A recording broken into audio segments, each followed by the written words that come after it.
안녕하세요. 저는 서울에 살고 있는 40대 초반의 육아맘입니다. 정말 아이를 낳고 나니까 육아와 일을 병행하며 살기가 쉽지 않다는 것을 알게 되었죠. 그래도 요즘은 워낙 시설도 좋고 인식도 많이 바뀌어서 육아하는 남편들도 늘어나고 있는 추세라고 하지만 이것도 참 몇 명에게만 해당되는 소리더라고요. 여러분, 해외 출장이 어쩔 수 없이 잦은 직장에 다니면서 육아까지 하는 슈퍼우먼을 어떻게 생각하세요? 자기 일도 열심히 하고 가정에도 충실하는 예쁜 며느리가 되고 싶지 않으세요? 저희 시어머니는 참 다르더라고요. 육아는 여자의 목, 내조 또한 부인의 목. 하지만 요즘 시대를 반영해서 맞벌이 하면서 돈도 잘 벌어야 하는 건 기본이라고 외치는 우리 시어머니. 그런 시어머니의 이중적인 모습에 정말 혀를 내두르다 못해 뽑아버리고 싶은 지경까지 이르렀습니다. 나름 공평하게 잘 분배해서 살고 있었다고 믿은 제 인생, 이제는 다 훌훌 털어버리려고 이렇게 사연을 끄적이게 되었어요. 그럼 지금부터 제 이야기 끝까지 쭉 들어주시고 저에게 잘했다고 한마디 해주시면 아주 큰 힘이 될 것 같습니다. 어릴 때부터 저는 정말 갖은 차별은 다 당하면서 살아왔다고 해도 과언이 아닐 정도였어요. 장손이라는 이유로 친가 외가 할 거 없이 우리 오빠만 엄청난 사랑을 받았거든요. 위로 오빠 하나, 저 하나 이렇게 남매였는데 제가 갖은 재롱을 다 떨어봐야 기집애가 정신사납게 한다면서 항상 우리 손자 우리 아들 하면서 오빠만 챙겨주셨거든요. 어릴 때 받은 차별 중에 뭐가 제일 서운하지 아세요? 바로 먹는 걸로 차별받을 때더라고요. 유치원적 시절은 기억도 나지 않는데 초등학생 시절은 기억이 나요. 항상 오빠 밥상에는 햄이라든지 불고기라든지 고기가 없으면 꼭 생선이라도 구워서 올려줬으면서 저는 한솥 잔뜩 끓인 사골국만 덜렁 주셨거든요. 저희 부모님께서 맞벌이셔서 외할머니 외할아버지와 함께 살았었는데 외할아버지가 골다공증이 있으셔서 꼭 사골국을 드셨었어요. 한솥 잔뜩 끓여놨으니 저는 그냥 그거나 먹어라 하면서 주셨거든요.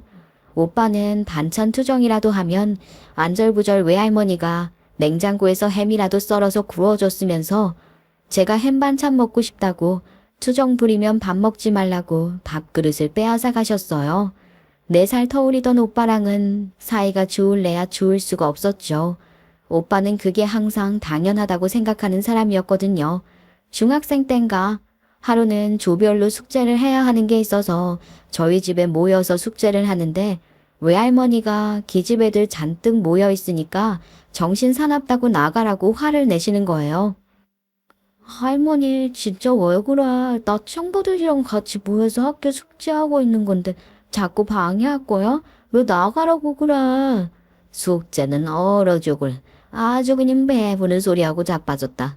기집년들이 공부해서 뭐 할 거야? 예전에는 기집애들 하나같이 학교도 못 다녔어. 집안에 조금이라도 보탬이 되겠다고 어릴 때부터 나가서 돈 벌어 왔는데 숙제는 무슨 숙제라고 그렇게 기를 쓰고 집안에 자리를 차지해. 진짜 친구들 앞에서 무슨 소리를 하는 거야.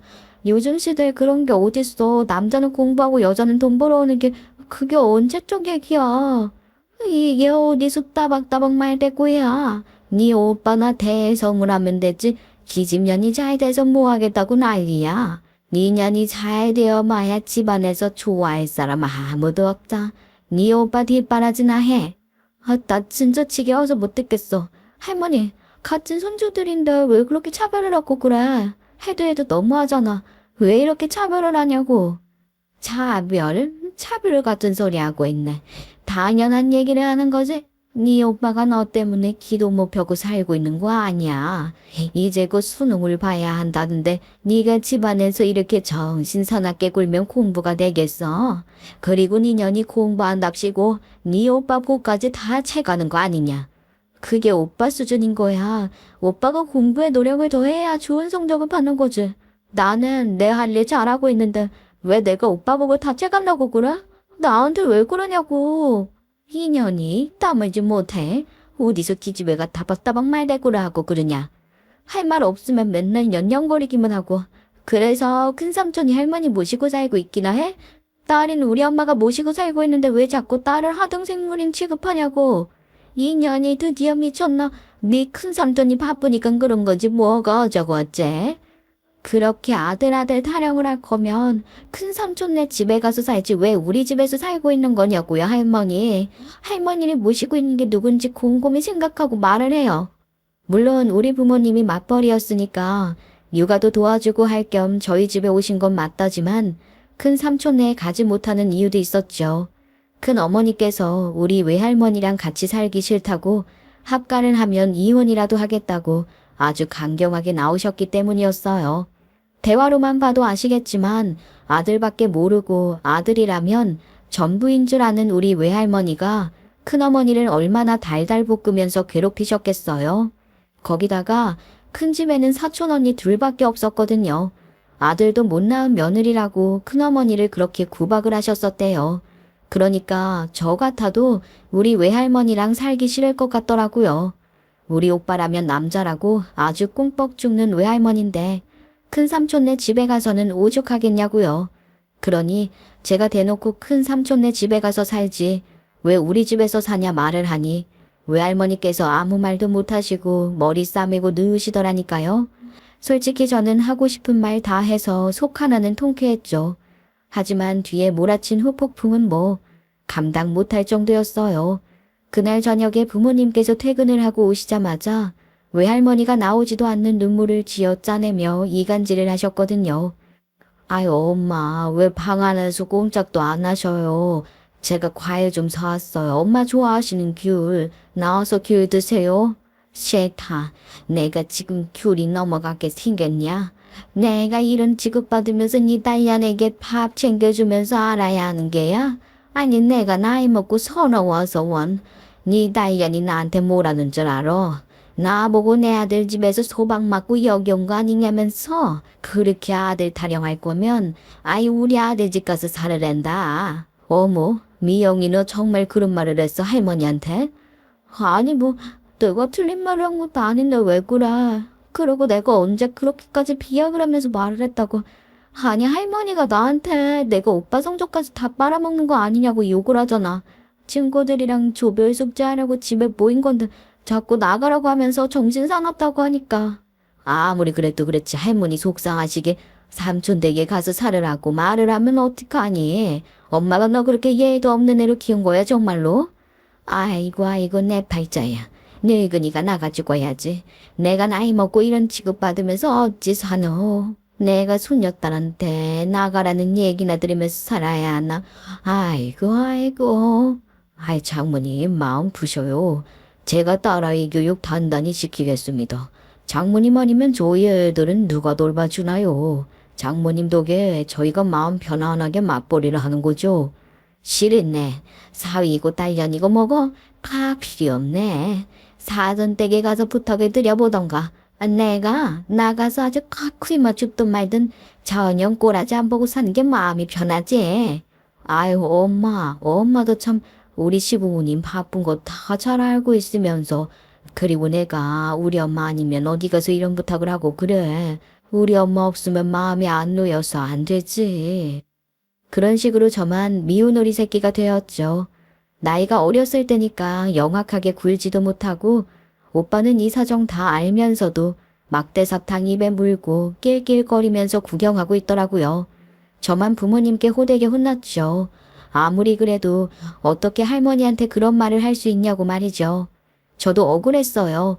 차별을 받으면서 늘 구박만 받은 건 전데 왜 저한테만 다들 뭐라고 하는 건지. 제가 오죽하면 가출을 할 생각까지 했다니까요. 혼자 울면서 용돈 다 털어서 짐 가방 싸들고 나가려는데 그것마저 오빠한테 들키는 바람에 물거품이 되었죠. 오빠는 부모님께 제가 가출을 하려고 했다고 일러 바쳤고 저는 아니라고 했지만 용돈도 다 털었고 짐까지 곱게 싸뒀는데 어떻게 안 들킬 수 있겠어요. 용돈은 압수당했죠. 억울하게 그 용돈까지 오빠를 주더라니까요. 오빠는 또 용돈 생겼다고 평소에 가지고 싶었던 운동화라며 브랜드 운동화 비싼 걸 떡하니 사오는데 너무 짜증나더라고요. 그때부터 저는 하루빨리 결혼을 해서라도 탈출을 하겠다 생각을 했습니다. 제가 합법적으로 집을 나갈 수 있는 방법은 그거밖에 없다고 생각했거든요. 제가 대학생이 되었을 때 오빠보다 조금 좋은 대학에 붙었는데 그때도 친할머니 외할머니 할 것 없이 아들놈보다 좋은 대학 가는 건 죽어도 못 본다고 난리를 치셔서 성적보다 더 하향해서 지원한 대학으로 입학을 했어요. 통하기 힘들어서 자취라도 하게 해달라고 하니까 기집애가 혼자 나가 살면 안 된다고 다들 집에 붙어 있으라고 하더라고요. 이유가 뻔했죠. 오빠 놈은 어릴 때부터 할머니부터 시작해서 부모님까지 수발을 다 들어줬으니까 지 혼자 할 줄 아는 게 하나도 없었거든요. 그러니까 제가 옆에 붙어 있어야 그나마 동생이 차려주는 밥이라도 먹지 않겠냐는 뜻이었죠. 모은 돈이 없으니 집을 나갈 수도 없고 오빠 놈은 허구한 날 집에서 라면 끓여와라, 찬밥은 없냐 라며 찾고 있었고요. 군대 갔다 오면 철든다고 하던데 이 인간은 어찌 그럴 생각이 전혀 없는 건지요. 그렇게 오빠 놈 대학 졸업할 때 저도 졸업을 비슷하게 했는데 오빠 놈이 기똥차게 지가 예상했던 회사보다 훨씬 좋은 회사에 입사를 하게 된 겁니다. 그때부터는 정말 온 가족이 무슨 파티라도 열어줄 것처럼 난리를 치더라고요. 근데 저희 부모님도 보고 배운 게 그거밖에 없는지 어느 날부터 저에게는 관심도 없고 오빠만 챙기더라고요. 오빠 나이가 28살이고 제 나이가 24살인데 일찍 취업한 제가 더 잘한 거 아닙니까? 너무 서운해서 말도 했죠. 하지만 다들 모른 척 하더라고요. 남들은 취업 못해서 난리인 통인데 취업 떡하니 해도 좋은 소리를 못 들으니까 정말 이갈고 돈을 모으게 되었어요. 제가 외국 계열 회사에 들어가게 되었기 때문에 초봉이 꽤 괜찮은 편이었는데 그래도 저보다 조금 덜 버는 오빠가 훨씬 고생하는 거라면서 오빠만 챙겨주더라니까요. 이렇게 차별이 성인이 되어서까지 이어지니까 정말 하루빨리 도망치고 싶다는 생각밖에 안 들었어요. 그렇게 시간이 지나면서 외할아버지가 먼저 돌아가시고 그 뒤에 친할머니, 친할아버지도 돌아가시게 되었죠. 근데 진짜 웃긴 게요. 친할아버지가 재산을 조금 가지고 있으셨는데 돌아가시면서 오빠에게만 돈 3천만 원을 증여해 주신 거 있죠. 나중에 결혼자금 보태주려고 했었는데 먼저 가게 되었다면서 말이죠. 제가 오죽 열받았으면 유류분 청구 소송까지 알아봤었다니까요. 근데 소액이기도 하고 이런 짓까지 해서 돈 1,000만 원 건지면 뭐 하나 싶더라고요. 제가 그 정도 돈 못 버는 것도 아닌데 괜히 변호사비만 더 나가겠다 싶어서 참았죠. 만약 그게 3천만 원이 아니라 3억이었으면 말이 달라졌겠지만요. 그렇게 나이 30이 되었을 때 오빠가 먼저 장가를 가게 되었습니다. 34살의 나이에 동갑인 새언니는 꽤 세련되어 보이고 괜찮은 사람처럼 보였어요. 처음 인사를 드리러 온 날이 아직도 기억이 나는데 글쎄 새언니가 웬 종이 한 장을 우리 부모님께 내밀더라고요. 아니 이게 다 뭐야? 뭐가 이렇게 빼곡하게 적혀 있는 거야? 천천히 읽어보세요. 저희 부부가 결혼 생활하면서 서로 지켰으면 하는 것들을 적은 건데 어머님 아버님께도 해당 사항이 있는 부분이 있어서요. 이게 다 뭐라는 거야? 신혼집에는 연락도 없이 찾아오지 말 것, 손주를 가지라고 재촉하지 말 것, 무리하게 용돈해달라고 요구하지 말 것. 아이고, 이거 설마 우리한테 하는 얘기니? 네, 맞아요. 가족이라고 해도 서로 지켜야 할 부분이 있으면 조심하는 게 좋지 않겠어요? 저는 괜히 어머님 아버님과 트러블 있기 싫거든요. 지켜주세요. 아유 참, 내가 살다 이런 걸 다 받아보는구나. 아니, 신혼집에 연락 없이 찾아가는 거야 그렇다 치고 우리 손주 재촉도 못하고 용돈 달라는 소리도 못하니? 너희 친정에도 이런 사실을 아시니? 이걸 내가 정말 알겠다 하고 받아들여야 하는 거야? 그이랑 저랑 상의하고 정한 건데요. 이건 그대로 저희 친정에도 보낼 거예요. 양가 똑같이 해야죠. 저는 공평하게 해야 한다고 생각하거든요. 그 말에 우리 부모님 입을 떡 벌리고 다물지를 못했지요. 솔직히 저는 너무 통쾌했거든요.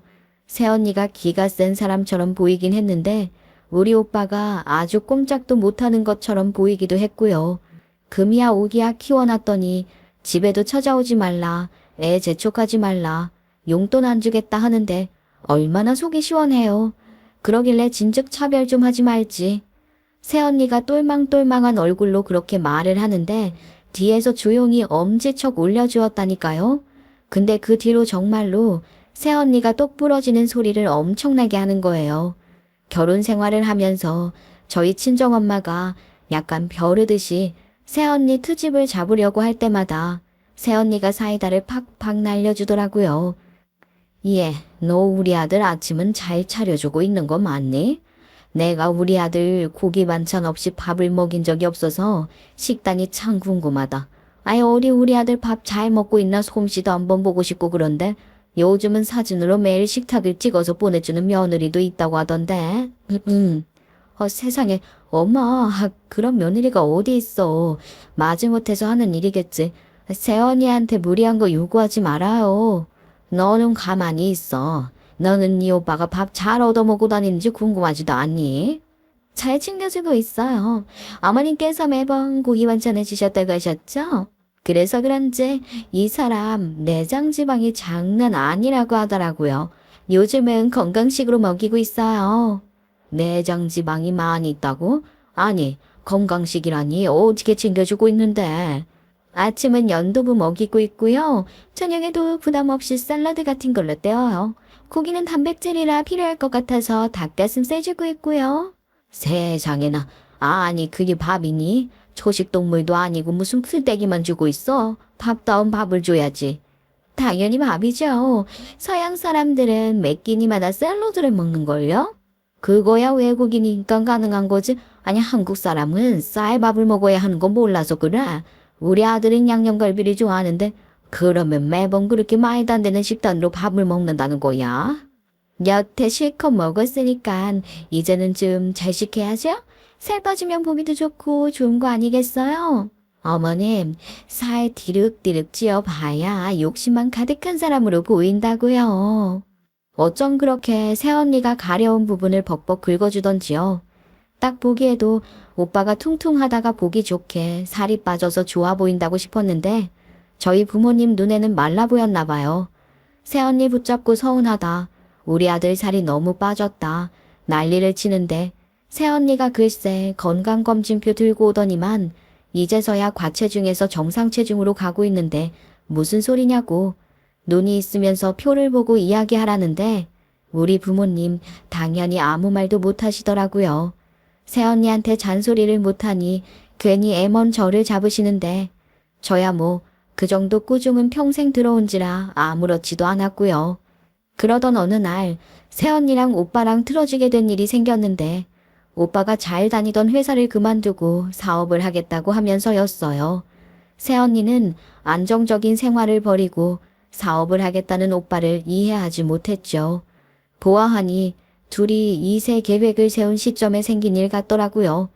새언니가 사업을 그렇게 하고 싶으면 안정적으로 돈을 벌어오기 전까지는 죽어도 아이 못 가진다고 했다는데 그 말에 우리 부모님 아주 가슴을 퍽퍽 치셨죠. 그때쯤 저도 나이가 35이나 먹게 되면서 만나고 있던 남편이랑 결혼 이야기 슬슬 나오기 시작했습니다. 저한테 언제 시집 갈 거냐고 난리를 치던 부모님 때문에 머리가 아팠는데 직장생활 10년 넘게 하면서 모은 돈도 꽤 되겠다. 결혼해서 안정적인 내 가정을 이루면 좋겠다는 생각이 들더라고요. 그래서 남편의 프로포즈를 받아들이게 되었어요. 한 가지 마음에 걸리는 게 있었다면 남편이랑 저랑 회사 일을 하다가 만나게 되긴 했는데 남편은 저희 회사 하청업체인 중소기업을 운영하고 있었고 일적으로만 부딪히다가 연애를 시작한 지는 6개월 정도밖에 되지 않아서 모르는 내면 속 모습이 남아있을 거란 걱정이 좀 있었어요. 일적으로는 오래 봤지만 남편감으로서는 얼마 보지 못했다는 게 마음에 걸렸던 거죠. 그래도 결혼을 하자고 했고 저도 집에서 탈출하고 싶은 마음이 있었으니까 승낙을 하긴 했는데 글쎄 저희 집안 인간들하고 짝짝꿍이 너무 잘 맞는 사람이었던 겁니다. 결혼 이야기를 나눌 당시 오빠가 사업 준비를 했다고 했잖아요. 남편이 중소기업을 운영하고 있으니 우리 오빠가 혹하는 마음에 엄청나게 사업에 대한 대화를 나누고 싶어 했던 거죠. 인사를 드리러 온 날 결혼 이야기는 개뿔 오빠랑 하루 종일 사업 이야기만 하더라니까요. 근데 또 저희 부모님은 우리 오빠랑 잘 지내면 됐다고 무조건 오케이다 이러고 있고 답답했지만 어찌됐든 부모님께서 반대는 안 한다는 생각에 알겠습니다 하고 결혼 준비를 시작하게 되었지요.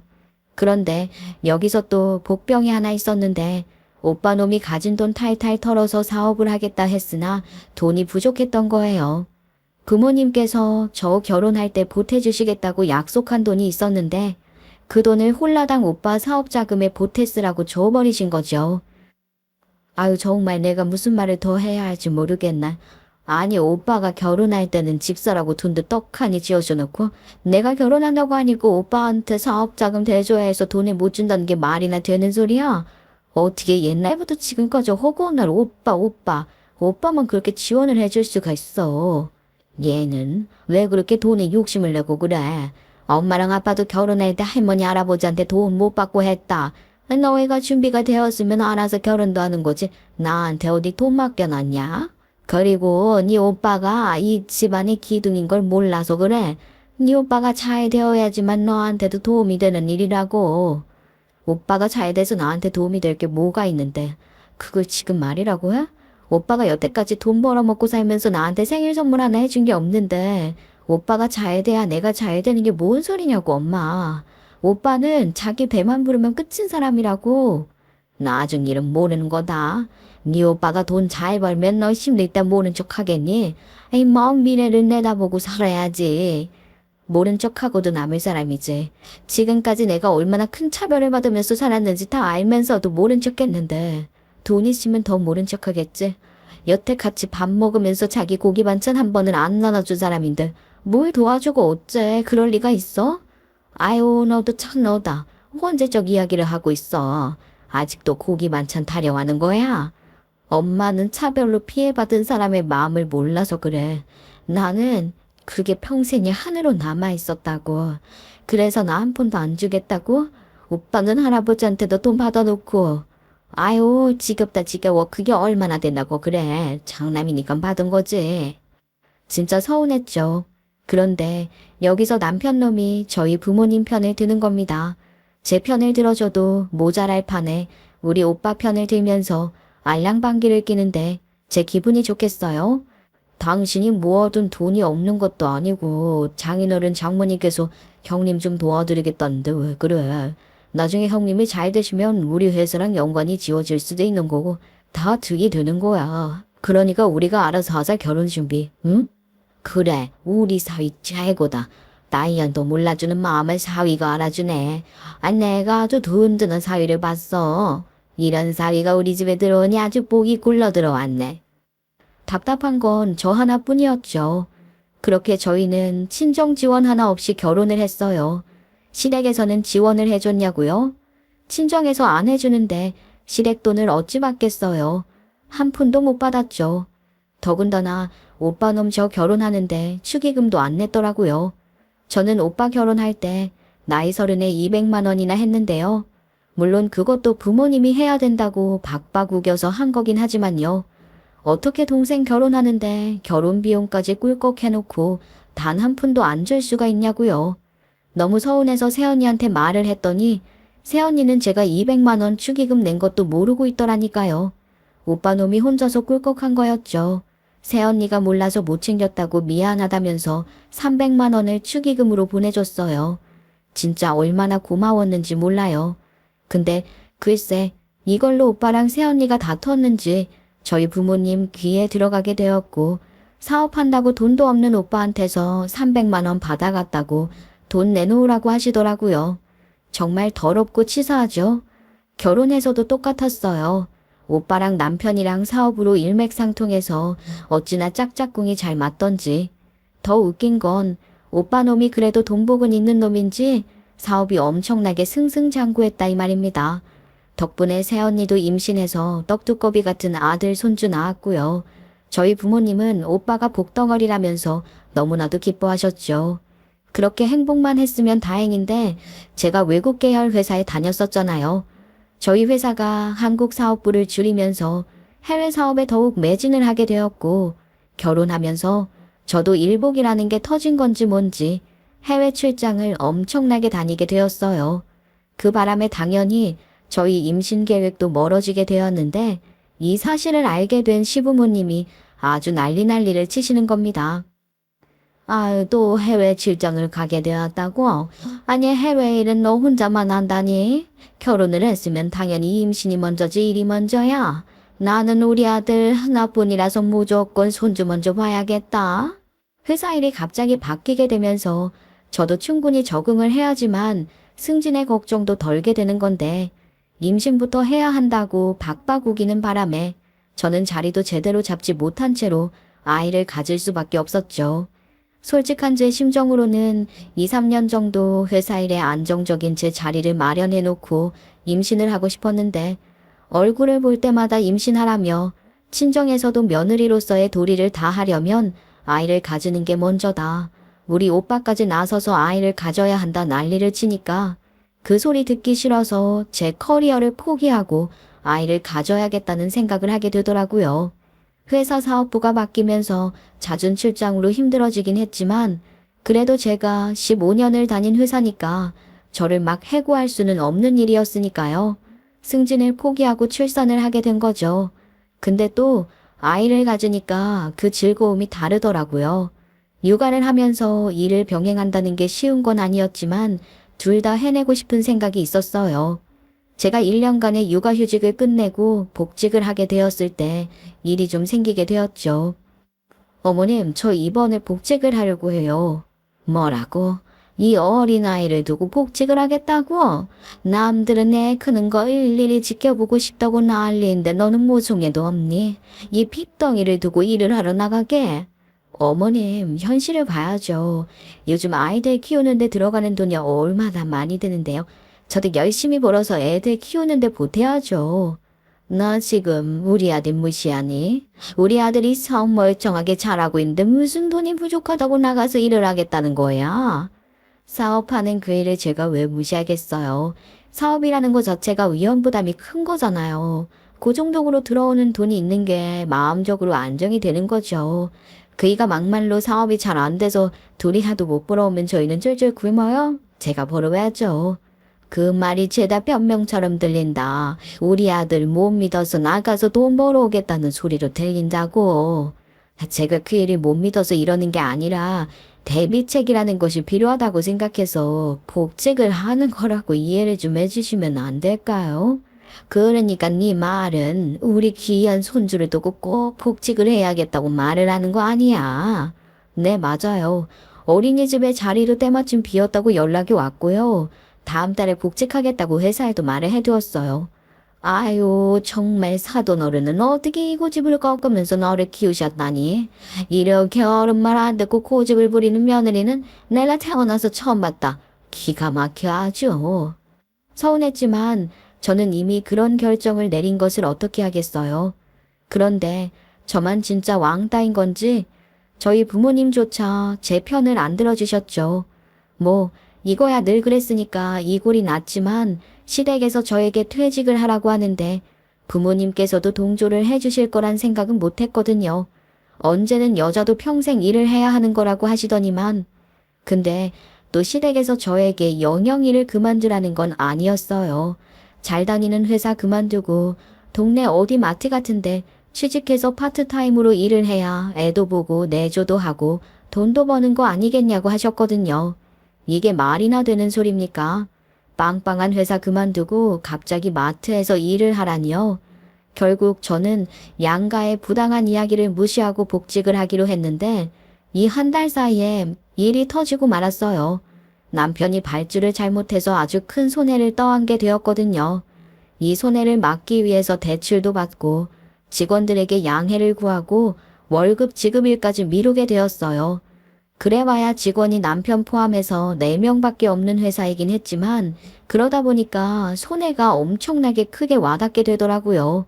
그러니까 시댁도 말이 바뀌는 것 있죠. 저한테 일 그만두면 안 된다고 하더라고요. 어쩜 이렇게 손바닥 뒤집듯이 말이 바뀌는 건지. 그런데 결정적으로 그 빚을 해결해 준 사람이 누구였는지 아세요? 바로 저희 친정오빠였어요. 생전 저한테 도움 한 번을 안 주던 인간이 저희 남편이 대출 빚에 허덕이면서 형님 한 번만 도와줘라 하니까 그 큰 돈을 덜컥 내놓는 거 있죠? 남편 놈 어떻게든 갚아나가겠다고 아주 그냥 절까지 하면서 저한테도 오빠한테 고맙다고 인사를 하라고 하는데 솔직히 오빠한텐 별로 안 고마웠어요. 그 돈이 뭐 저한테 떨어지는 것도 아니고 남편이랑 그간 엄청나게 호여무즈할 정도로 잘 지냈으니까 남편 보고 도와준 거 아니겠어요? 제가 고마워할 사람은 새언니였죠. 그런데 글쎄 새언니랑 상의도 없이 그 큰 돈을 남편에게 빌려준 거더라고요. 새언니한테 고맙다고 인사를 따로 하니까 못마땅한 얼굴로 저는 동의 안 했어요. 이러는데 어찌나 미안하던지 말입니다. 저도 새언니한테 죄 지은 기분이 들었죠. 그렇게 남편의 사업 자금이 조금 해결이 된 다음에 숨통이 트이나 했는데 제가 복직을 하게 되면서 일이 너무 바빠졌어요. 남편은 사업 자금 구멍낭에 메꿔지면서 다시 회복을 하게 되었고요. 물론 단박에 회복이 된 건 아니었지만 오빠의 도움으로 다시 일어서게 되었고 3년이라는 시간이 지났을 땐 남편의 사업은 정말 말 그대로 안정을 되찾았어요. 오빠의 사업 또한 여전히 괜찮긴 했지만 예전만큼 잘 되는 건 아니었고 그래도 입에 풀칠 이상은 하는 정도였죠. 그 사이에 참 많은 일이 있었지만 결론적으로 말하면 콩 심은 데, 콩 나고 팥 심은 데, 팥 나는 일들이 있었죠. 그렇게 저도 회사에서 다시 한번 제 능력을 발휘해 보려고 열심히 일을 하게 되었고 아이는 4살이 되었어요. 시모는 남편 사업이 안정이 되니까 저에게 언제까지 그렇게 열심히 일을 할 거냐고 가끔 쏘아붙이긴 했죠. 우리 손주가 엄마 밥은 제대로 먹는 건지 이런 핀잔 있잖아요. 하지만 저는 제 일도 중요했기 때문에 무시를 했습니다. 그러던 도중 저에게 긴긴 유럽 출장 일정이 생긴 겁니다. 무려 한 달이나 출장을 가야 했어요. 이제 겨우 어린이집에 다니게 된 아이가 있는데 한 달 출장은 너무 한 거 아니냐 싶었는데 직장 상사가 이번 일만 잘 해결하고 오면 승진이 코앞이라고 저를 살살 달래더라고요. 갑작스럽게 임신 계획을 세우고 커리어를 포기했던 저에게 승진이라는 말은 너무나도 달콤했죠. 한 달만 갔다 오면 제 커리어가 달라지는데 돈 열심히 벌어서 우리 아이 교육비로 쓰는 돈도 마음껏 써보고 우리 애 좋은 거 입히고 먹이고 싶은 욕심이 들었거든요. 제가 무조건 가서 일을 성사시키겠다고 말을 했어요. 그렇게 제가 한 달 출장길에 오르게 되자 남편이 기겁을 하더라고요. 뭐라고? 이번에 출장을 한 달이나 가게 되었다고? 일주일 출장기도 힘들어 죽겠는데 한 달이나 출장을 가면 애는 어떻게 해? 누가 돌봐? 당신이 당연히 돌봐야지. 누구한테 떠넘기려고 그래. 애도 이제 의사 표현 잘하고 하니까 당신이 충분히 볼 수 있어. 나 혼자서 어떻게 애를 돌보냐고. 애가 말을 잘하는 것도 아니고 옹알옹알하면서 말을 하는데 내가 어떻게 알아들어. 4살이나 된 자기 자식 말 못 알아듣는 게 자랑이야? 왜 애를 못 본다고 지레 겁을 먹고 그래? 당신 애 아빠면서. 당연히 아이는 엄마가 돌보는 거지. 나한테 맡기고 당신이야말로 마음 편안하겠어? 애는 엄마가 돌보는 거라고? 아니 이게 무슨 조선시대 사람이야? 내가 집에서 놀고 먹는 것도 아닌데 어떻게 그런 소리를 아무렇지도 않게 할 수가 있어. 몰라. 한 달이나 출장 가는 거 오바야 오바. 다른 사람은 왜 못 가는 건데? 나 애 돌볼 줄 모르니까 당신이 남아서 애 봐. 어디서 말도 안 되는 논리로 우기고 있어? 자랑이야 애 못 보는 게. 당신이 봐야지. 언제는 육아는 공동으로 하는 거라며. 당신도 이참에 아이랑 교감도 좀 하고 해봐. 애한테 잘해주라고. 나는 사회생활 하고 있는데 내가 여기서 더 어떻게 애를 잘 봐. 어머 기가 막힌다. 누구는 사회생활 안 해? 나한테만 떠넘기지 말고 당신도 아이 아빠로서 능력 최대치로 발휘해보라고. 남편은 그동안 애를 잘 돌보지 않았어요. 그게 답답했는데 한 달이나 출장을 떠나게 되었으니 좋든 싫든 남편이 책임져야 하지 않겠습니까? 오히려 기회라고 생각했어요. 그렇게 한 달 출장길에 오르게 되었다고 하니 시댁에서도 난리가 났어요. 우리 아들이 어떻게 애를 돌보냐? 너는 생각 없이 한 달 출장을 가냐? 뭐 그런 이야기들이 줄줄이 쏟아졌죠. 언제는 일 그만두지 말라고 해놓고 저한테 왜 이러나 싶었습니다. 저는 그렇게 싸그리 다 무시를 하고 한 달 출장길에 오르게 되었어요. 정말 출장이라는 게 좀 걱정되긴 했거든요. 제가 없이 우리 아이가 한 달을 잘 버틸 수 있을까? 제가 한 달 동안 마음 편안하게 일을 할 수는 있을까 하면서 말이죠. 근데 막상 가니까 천국이더라고요.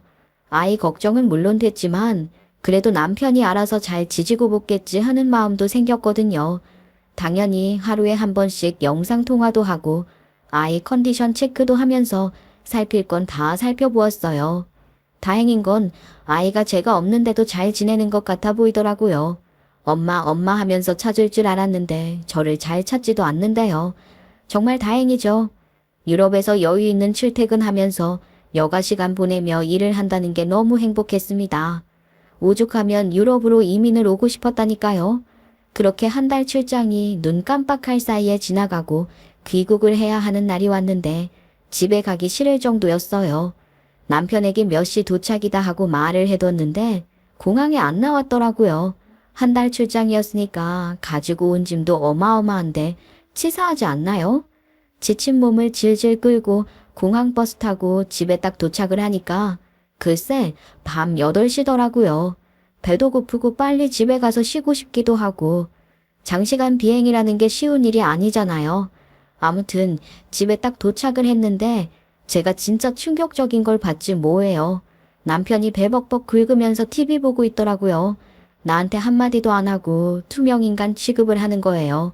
그래서 치킨 시켰냐고 저도 배고픈데 잘 됐다고 같이 먹자고 하면서 짐 정리하려고 안방으로 가려는데 남편이 막는 거예요. 우리가 애를 작은 방에서 재우거든요. 작은 방을 아이방으로 쓰고 있어서요. 애가 잔다고 했으니까 당연히 안방에 들어가려고 하는데 애 잔다고 못 들어가게 하는 게 아니겠어요? 애는 작은 방에서 자고 있는 거 아니야? 아니 안방에는 왜 못 들어가게 해? 나 빨리 씻고 짐 정리도 대충 하고 싶어. 그렇게 말을 하는 사이에 갑자기 안방문이 열리면서 시모가 잠옷바람으로 나오는 게 아니겠어요? 제가 놀라서 정말 뒤로 나자빠지는 줄 알았어요. 아니, 늦었구나. 아니, 어머님이 왜 안방에서 나오세요? 잠깐, 저희 아이는 지금 어디 있고요? 애는 나랑 같이 안방에서 지내고 있다. 작은 방 침대가 워낙 작아서 말이야. 아무튼 일단 네 짐은 저기다가 풀고 밥이나 좀 차려와라. 지금 출장 갔다 돌아온 저한테 밥을 차리라고요? 아니 그 애가 치킨 시켜서 먹고 있길래 저게 저녁밥인 줄 알았는데요. 갑자기 웬 밥이요? 나이가 드니까 소화력이 딸려서 그런 건지 튀긴 건 속이 불편해서 못 먹겠다. 아 너는 애가 왜 이렇게 굶뜨고 늦게 들어오고 그러니? 빨리빨리 좀 먹지. 저녁 때 다 놓쳤네. 아이 얼른 밥부터 차려라. 배고파 죽겠으니까 말이다. 저 지금 이 상황이 이해가 안 가서요. 어머님이 안방에서 나오신 것도 그렇고. 아이고 배고프다니까. 예. 그럼 한 달이라는 긴 시간 동안 우리 아들이랑 손주가 어찌 단둘이 지내겠네. 너 생각이라는 걸 좀 해라. 우리 아들 바깥일 하느라 힘들어 죽겠는데 내가 한 달간 여기서 지냈다. 안방에서 내가 손주랑 같이 자고 작은 방에다가 니네 짐 옮겨놨으니까 작은 방에 짐 풀어. 그럼 아버님은요? 니 시아버지? 별 걱정에 다 한다. 나 없어서 친구들이랑 맨날 술 퍼먹고 노느라 신났지. 나한테 아예 학가에서 여기 들어와 살아났는데 너 이렇게 출장 자주 갈 것 같으면 내가 아예 이어 들어와 삼아. 그게 서로 좋은 거 아니겠네. 기가 막혀. 아니 저런 상의도 없이 방을 왜 마음대로 바꾸고 어머니 혼자 여기 와 계시는 거며 학가 얘기는 또 뭐예요? 아 진짜 피곤하게 말 많네. 가족끼리 네 방 내 방 초조하게 굴지 말고 얼른 가서 밥부터 차려오라니까. 아니 엄마가 배고프다고 하잖아. 나도 치킨이랑 밥이랑 같이 먹을래. 사람은 역시 쌀밥을 먹어야 하는 법이지. 뭐? 쪼잔? 아니 나랑 상의도 없이 이런 짓을 해놓고 쪼잔? 얘가 정말 눈에 시퍼렇게 뜨고 불아리는 거 보소. 내가 내 아들 집에 오겠다는 네가 왜 난리야. 마누라가 되어가지고 내 절에 팍팍 해도 모자랄 판에 한 달이나 집을 비워놓고서는. 제가 놀러 갔다 왔어요 어머님. 여행 갔다 온 거면 억울하지는 않죠. 일하러 갔다 온 건데 오자마자 이게 무슨 짓인지 모르겠네요. 쉿. 너 말본새가 그게 뭐네. 너 지금 시아미한테 지지라고 한 거야. 아. 정말 열이 받아서 씩씩거리고 있는데 남편 놈이 거기서 정점을 찍더라고요. 아니 근데 형님은 왜 자꾸 나한테 연락을 해서 부담스럽게 하시는지 모르겠네. 당신이 똑부러지게 말을 좀 해봐. 나한테 연락하지 말라고.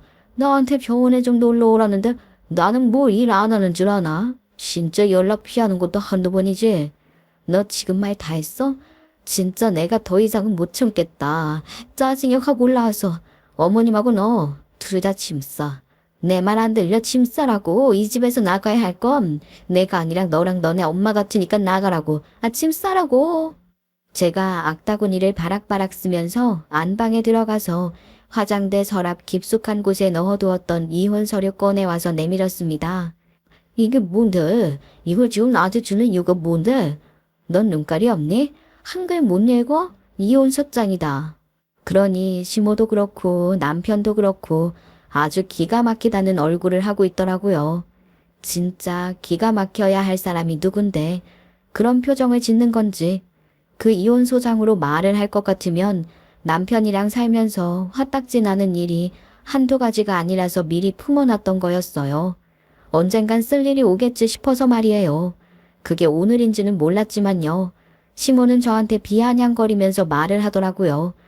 나가라며 우리 아들 집에서 네가 나가야지. 왜 우리 보고 나가라 하냐. 짐을 쌀 건 우리가 아니라 너지. 이게 어디 말도 안 되는 헛짓거리를 하고 있어. 그래요. 이 집 남편 명의로 얻은 집 맞아요. 근데 제가 나갈 이유는 없었지요. 저는 보란듯이 시모한테 서류 하나 더 던졌습니다. 그게 뭐였냐고요?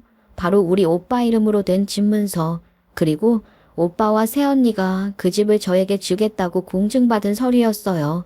그걸 본 남편하고 시모 얼굴이 사색이 되더라고요. 이게 뭐냐는 뜻이 가득 담겨 있었죠. 이게 어떻게 된 일이었냐면요. 우리 남편 사업이 힘들 때 오빠한테 돈을 받았다고 했잖아요. 그때 새언니가 아주 난리를 쳐서 남편이 집으로 저당을 잡았거든요. 그러니까 우리 오빠한테 언제 돈을 갚을 수 있을지 모르는 상태였었거든요. 당시 사업이 너무 안 좋았어서요. 그래서 대신 집문서를 넘긴 거예요. 저랑 상의도 없이요. 오빠와 남편 둘의 사이가 너무 좋았으니까, 그리고 또 가족이니까 진명해 준다 한들 별일 있겠어? 싶었던 거지요. 그렇게 오빠는 진명의를 받았고 이 집에서 사는 걸 가지고 뭐라 안 했었는데 오빠가 그 이후에 몸이 아프기 시작했어요. 새언니는 오빠가 사업을 이끌 수 없을 정도로 몸이 아프니까 대신해서 사업을 운영하느라 바빴고 저한테 부탁을 좀 하더라고요. 그래서 제가 주말이면 우리 오빠 병간호를 했거든요. 평일에는 간병인을 두고요. 정말 밉고 짜증나고 싫은 오빠였지만 그래도 핏줄이라고. 부모님은 연로하셔서 힘들어하시고 새언니는 집안의 가장이 되었으니까 힘들고 거기다가 새언니가 알게 모르게 저한테 챙겨준 게 많았으니까 언니한테 보답하고 싶은 마음도 있고 그래서 오빠 병간호를 주말에 했었습니다. 그렇게 호영우제하면서 우리 형 같다고 난리를 치던 남편 놈은 코빼기 한 번을 안 보였고 말이죠. 거기다가 신장이 망가지면서 이식을 받아야 했는데 남편이랑 유일하게 일치했음에도 불구하고 남편 놈이 신장 못 떼어주겠다고 한 거에 우리 오빠가 충격을 받은 거예요. 돈 필요할 때는 그렇게 우리 형님이라고 칭해주더니만 오빠가 아프고 나니까 자기 사업에 도움될 일도 없고 하니 나 몰라라 한 거지요. 그것 때문에 열이 받은 오빠가 본인이 들고 있는 우리 집을 저한테 주겠다고 한 거예요. 물론 새언니랑 상의 없이 말이죠. 그래서 제가 이건 아닌 것 같다고 새언니랑 같이 이야기를 하자고 했고 새언니는 집안의 남자놈들은 하나도 자기 생각 안 해주는데 신우이야 말로 자기 생각해주는 유일한 사람이었다고 다른 사람도 아니고 차별받으면서 억울하게 자란 우리 신우이 명의로 주는 건 찬성이라고 제 편을 들어준 겁니다. 그래서 오빠가 잘못되고 나면 그 집이 저한테 넘어오기로 공증까지 받아서 서류를 작성해 놨었거든요. 근데 그걸 이렇게 사용하게 될 줄이야 꿈에도 몰랐던 일이었던 거죠. 그러니까 형님이 담보로 받은 우리 집을 당신에게 넘겼다는 소리야? 어떻게 나한테 그런 뒤통수를 칠 수가 있어? 다름 아닌 형님이. 오주고 오빠가 너한테 배신감을 느꼈으면 이런 짓까지 했겠니? 신장 이식이야. 무서워서 그렇다고 치지만 병원 한번 방문 안 한 건 너무한 거 아니야? 아이고 우리 아들이 산집인데 어떻게 너한테 홀라당 넘어갈 수가 있냐? 이게 말이나 되는 일이냐? 이런 법이 어딨어? 왜 없어요? 이 사람이 우리 오빠한테 돈 빌린 건 남들도 다 아는 사실인데 그 대가로 집을 받은 건데요. 지가 돈 필요해서 홀라당 집 넘겨놓고 뭘 잘했다고요. 이 집값이 얼만데 받은 돈에 비하면 과분한 집이지. 아이 그건 모르겠고요. 집 넘긴 건 저 인간이니까 저 인간한테 따지세요. 저한테는 한마디 상의도 없이 안방 차지하고 학과 타령까지 하는 마당에 제가 뭐 이쁘다고 당신네들이랑 같이 살겠습니까?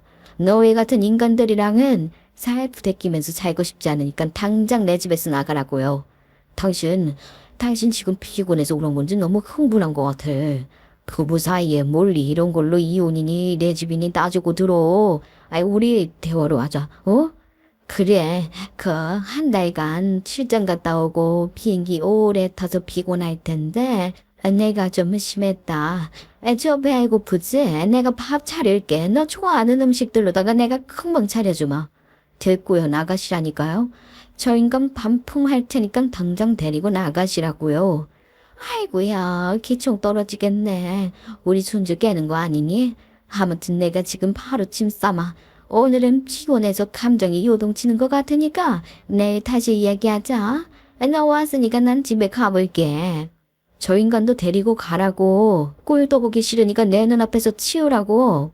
시모가 그렇게 주랭랑치듯 사라지고 남편 놈 슬쩍 제 눈치 보더니만 이혼은 진심 아니지 하더라고요. 내가 장난으로 이런 말 할 사람으로 보여? 100% 진심이야. 내가 이혼 서류를 언제부터 가지고 있었는지 아니? 너 그렇게 우리 오빠한테 형님 하면서 콩고물 하나 얻어먹으려고 알랑방귀 끼다가 우리 오빠 다 죽어가니까 무시하고 그러는 거 진짜 소름이야.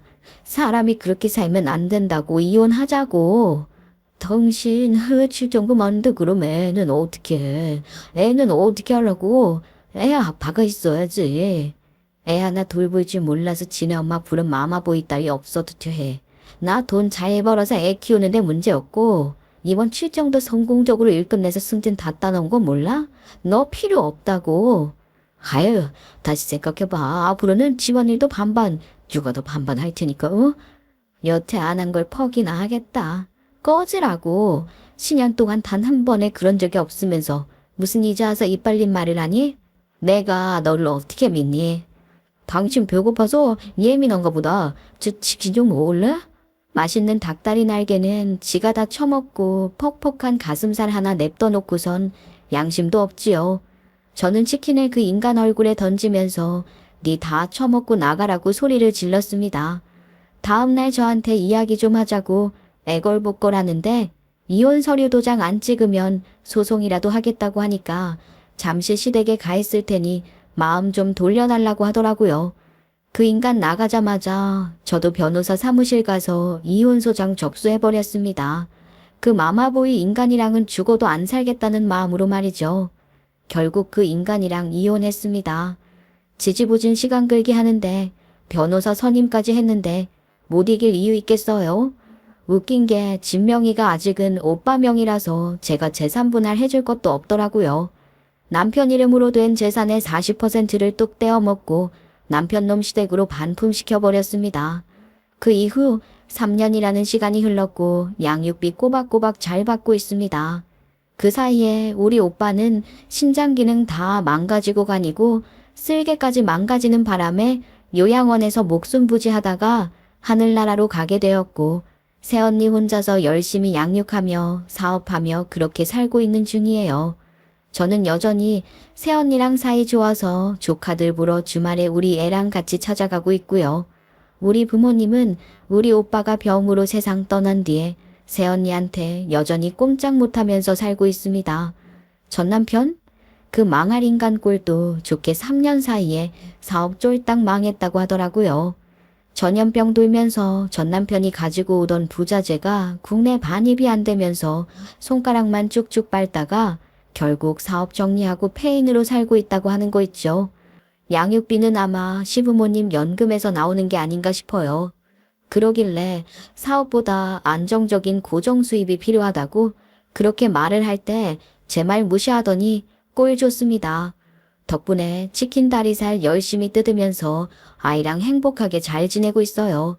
제 이야기를 들어주신 여러분께 진심으로 감사드립니다.